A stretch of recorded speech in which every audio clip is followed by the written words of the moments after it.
Hello everybody, my name is Devin, and today I will be talking to you guys about racial segregation in the 1950s. So the article I researched first is from the African American historical newspapers. It is called Negroes United on School Issue, Wilkins Asserts, and it was published on July 4th, 1959. Segregation in America was a prominent issue in many aspects of life. Roy Wilkins, the secretary for the National Association for Colored People, or NAACP, spoke up about this issue.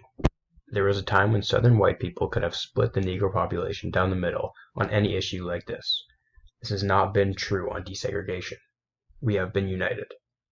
It was common for people within the African American population to argue over issues that white people start. Instead of arguing among themselves, they banded together in order to make definitive change. Because of whites and blacks being so blatantly segregated, it was obvious that white people always got the best, and that African Americans only got what's left over.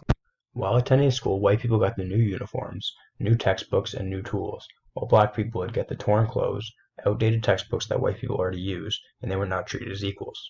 In the struggle for civil rights, Wilkins said, "Our work and the work of the church have the common objective of creating a better and more just world. The church is meant to treat people as God desires, and that means treating everyone as equals." Here's a picture of what the article looked like. And for my second article, is from the New York Times. It is called "McCracken Chides Churches for Failing to Abolish Their Own Racial Segregation," and it was written on February 24th, 1954. For many years, Christianity and the church have been observed as saying one thing and doing another. It is easy to preach a message, but harder to live out that same message. The church was recognized as doing this for racial segregation. Many systems, such as politics, housing, employment, and sports, began to have notable integration of black people, but this is not the case for churches. A pastor named Dr. Robert J. McCracken said, "The shameful fact is that the churches, South and North, are among the most segregated institutions in America. Although Christians claim to live like Jesus and honor their God, when the topic of race arises, people tend to remain silent.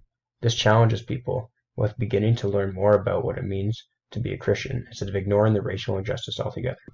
In the perspective of the church, all people are God's children. This doesn't exclude any race. It means that people should all be treated as equals."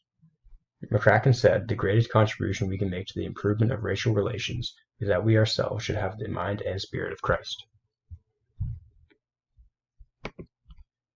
Now this is what that article looks like. And for the similarities and differences. So the similarities between these two articles are that they discuss racial segregation from a Christian standpoint. They both stress the importance of living like Jesus and treating people equally because everyone is meant to be equal. The differences are that the first article, Negroes United on School Issue, focuses on the positive impact the church can have on the issue of racial segregation. It discusses that the black community and church share the belief of all being treated equally, whereas the second article is about how the church needs to do more. They should be the most integrated, as the Word of God says everyone is equal. And for the biases. There is some bias in the first article, as the author is a direct victim of segregation. He experienced the negative consequences, so along with the first-hand experience on this issue, he carries some potential bias with him. For the second article, there is bias, as the author is giving his own subjective view of what churches should be doing. He is also a pastor, so he is able to give some knowledge from his own experiences. My last article is called "Still Separate, Still Unequal: Teaching About School Segregation and Education Equality," and it was written on May 2nd, 2019. So even though racial segregation in public education has been illegal for 65 years, schools are still largely separate and unequal. The article states more than half of the nation's school children are in racially concentrated districts, where over 75% of students are either white or non-white.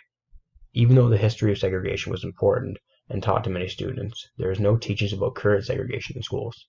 It is easily dismissed when people talk about it occurring right now, because people do not want to admit the more segregation after all these years. This is unfortunate because research shows that integration is one of the most effective ways of achieving racial equity. It teaches kids from a young age that equality of black and white people is normal, and that everyone is equal no matter their race. While relating this article to the historical ones, they are similar in the way that they discuss the inaction. It is evident that segregation exists, but people either deny it or do nothing about it, and that is what all these articles highlight.